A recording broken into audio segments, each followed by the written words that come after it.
नमस्कार दर्शकों, मैं हूं ऐश्वर्य कपूर और आप देख रहे हैं मेरे साथ पूछता है भारत।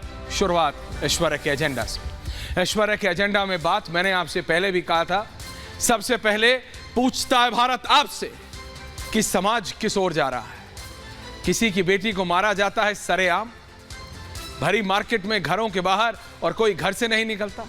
सड़क चलते लोग मुड़ जाते हैं या जो जा रहा है वो चलता रहता है। लेकिन मैंने कहा था इसकी इन्वेस्टिगेशन हो रही है, इन्वेस्टिगेशन हो रही है। जो राजनेता उस समय टिप्पणी कर रहे थे उनसे आज पूछता है भारत, क्या अभी भी आप कहेंगे? ये आवाज आपको पीछे सुनाई दे रही है? सुनाई दे रही है? नहीं तो दोबारा चला। एक जान, एक जिंदगी की कीमत क्या होती है ये समझते हैं आप लोग? आप लोग अपनी राजनीति तू मैं करते रहिए। ये किसी को सही या गलत ठहराने का वक्त नहीं। लव जिहाद इज अ रियलिटी और ये बात अब मान लेनी चाहिए सबको। कई देश उसको अलग अलग नाम से, अलग अलग ढंग से उसको इन्वेस्टिगेट कर रहे हैं, उसको हैंडल करने की कोशिश कर रहे हैं। भारत में ये हो रहा है और ये बात ना इधर ना उधर क्लियर होना चाहिए। There is no grey, there is only black and white. समझे आप? ये समझिए, ये जो देश का नक्शा आप देख रहे हैं इसमें अलग अलग प्रदेश हैं और इसकी जरा आप डिटेल देखेंगे। ये सिर्फ एक प्रदेश या एक हिस्से की बात नहीं। केरल से लेके उत्तर प्रदेश, कर्नाटक से लेके हरियाणा, मध्य प्रदेश से लेके छत्तीसगढ़, हिमाचल, महाराष्ट्र, बिहार, झारखंड, असम, ये तो सिर्फ भारत की बात है। यहां से केसेस आ रहे हैं एक के बाद एक। मैं आपको बताऊं अगर कितने केस, अगर आप मेरे से जानना चाहें तो मैं आपको वही बता देता हूं कितने केस। लेकिन बात इसकी नहीं कि कौन से प्रदेश में लव जिहाद के केस ज्यादा हुए हैं और कौन से के में कम। बात यह है कि यह हो रहा है and this is a reality. इसका जो मोडस ऑपरेंडी है वो अलग है। इसका जो अलग, इसका जो पैतरा, इसका जो करने का तरीका है वो थोड़ा बहुत अलग हो सकता है, लेकिन मूल रूप से प्रोसेस एक है। अब देखिए, मैं आपको बताता हूं 2019 से लेकर 23 में दिल्ली की राजधानी, देश की राजधानी दिल्ली में 5 मर्डर होते हैं। ये पांचों नाम बदल के अक्षय आफ्ताब बन जाता है, कोई कुछ और बन जाता है। समझ रहे हैं आप? समझ रहे हैं ना? ऐसे दिल्ली में 19 से 23 तक 5, उत्तर प्रदेश में 17 से 23 तक 20, महाराष्ट्र में 18 से 23 तक 7 और झारखंड में 17 से 23 तक 6, उत्तराखंड में 21 से 22 तक 5 and the list continues. List जारी है। आप ये बात समझिए कि आखिरकार हो क्या रहा है। लव जिहाद के खिलाफ सरकारें एक्शन ले रही है। ये मैंने आपको बताया कि किस किस प्रदेश में केसेस निकले।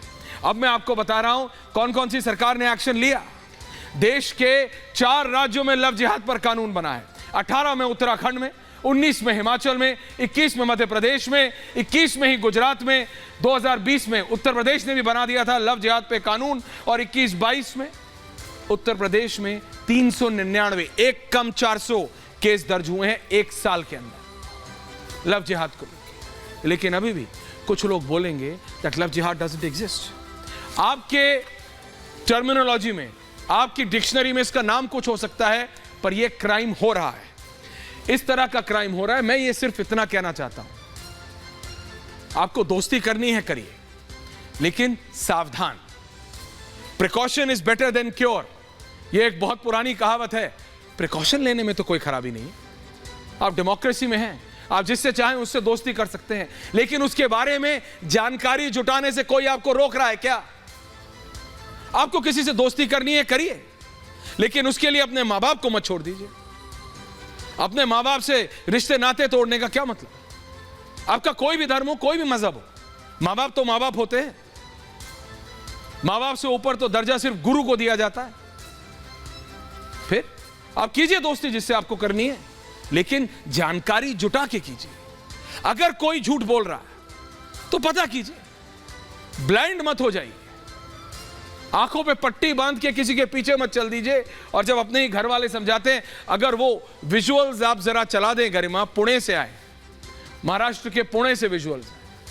एक माँ बाप 4 साल से अपनी बेटी को ढूंढ रहे थे, 4 साल से अपनी बेटी को ढूंढ रहे, और FIR दर्ज हो गई है, उस व्यक्ति को अरेस्ट कर लिया गया है। 4 साल से अपनी बेटी को ढूंढ रहे थे। उनसे भी गलती हुई, उन्होंने उस समय पुलिस को नहीं बताया। क्यों? क्योंकि सोशली समाज में पता लग जाएगा बेटी भाग गई है।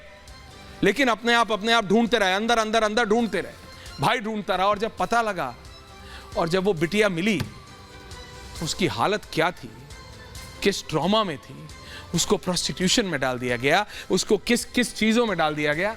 किस लिए हो रहा है? किस लिए हो रहा है? कोई धर्म कोई मजहब इसकी इजाजत देता है नहीं, लेकिन फिर भी हो रहा है। And that's a reality. कोई धर्म कोई मजहब इसकी इजाजत नहीं देता, लेकिन फिर भी हो रहा है।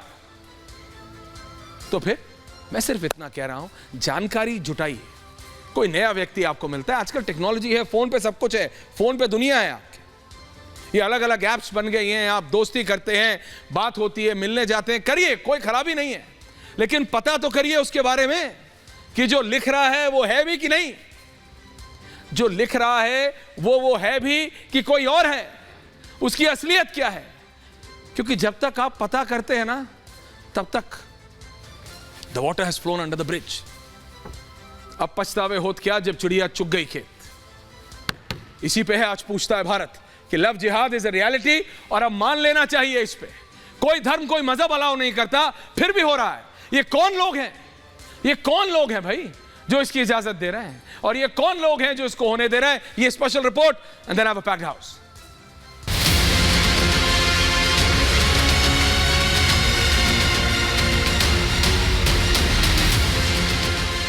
इक्कीसवीं सदी में जब भारत दुनिया की सबसे तेजी से बढ़ती अर्थव्यवस्था है, विकास की राह पर देश नई छलांग लगा रहा है, वहीं देश के अंदर बेटियों के खिलाफ हर दिन ऐसी खबरें आ रही हैं जिसे सुनकर हर सनातनी का खून खौल उठेगा।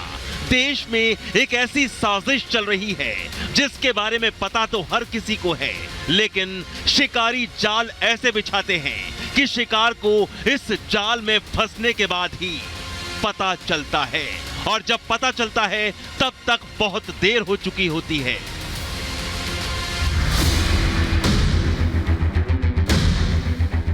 हम बात कर रहे हैं लव जिहाद की, जिसे देश की बेटियों को फंसाने के लिए हथियार की तरह इस्तेमाल किया जा रहा है। हर दिन कोई ना कोई बेटी लव जिहाद का शिकार हो रही है। देश में कई कट्टरपंथी संगठन काम कर रहे हैं जो इस नफरती साजिश को हथियार की तरह इस्तेमाल कर देश की धार्मिक आबादी बदलने की कोशिश में जुटे हैं। ऐसे कट्टरपंथियों को लगता है कि उनकी साजिश से देश में नफरती एजेंडा फल फूल सकेगा, लेकिन ऐसा संभव नहीं है। हाल के दिनों में साक्षी, सीमा और मानवी जैसी कुछ बेटियां लव जिहाद का शिकार हुई हैं, लेकिन कट्टरपंथियों पर कानून का डंडा ऐसा चल रहा है कि उनके जीते जी उन्हें मौत के दर्द का एहसास हो गया। देश के 4 राज्यों में लव जिहाद के खिलाफ कानून बन गया है। इसके तहत लव जिहाद की साजिश रचने वालों को उनकी सही जगह पहुंचाया जा रहा है, लेकिन अभी भी देश में कुछ ऐसे सियासी दल हैं जो इस नफरती साजिश का बचाव कर रहे हैं। शायद इस साजिश की आग अभी तक उनके आंगन में नहीं पहुंची है, इसलिए उन्हें इसका दर्द नहीं पता। यही वजह है कि सेक्युलरिज्म की चादर ओढ़कर ऐसे दल तुष्टीकरण के लिए कट्टरपंथियों के साथ खड़े नजर आते हैं। लव जिहाद सिर्फ देश ही नहीं बल्कि पूरी दुनिया के लिए खतरा बनता जा रहा है। ब्रिटेन ने भी लव जिहाद के अस्तित्व को माना है। उनके यहाँ ये ग्रूमिंग गैंग की तरह काम करते हैं, जिस पर नकेल कसने के लिए स्पेशल टास्क फोर्स का गठन तक कर दिया गया है। इसके अलावा पाकिस्तान, ग्रीस, फ्रांस, जर्मनी सहित कई ऐसे देश हैं जहां बहुसंख्यक आबादी बदलने के लिए बेटियों को टारगेट किया जा रहा है। भारत भी इसी समस्या से पीड़ित है। ऐसे में सवाल यह है कि लव जिहाद के खिलाफ समाज कब एकजुट होगा? देश की बेटियों को लव जिहाद के जाल से आखिर कैसे बचाएं? और सबसे बड़ा सवाल यह है कि आखिर लव जिहाद का इलाज क्या है? पूछता है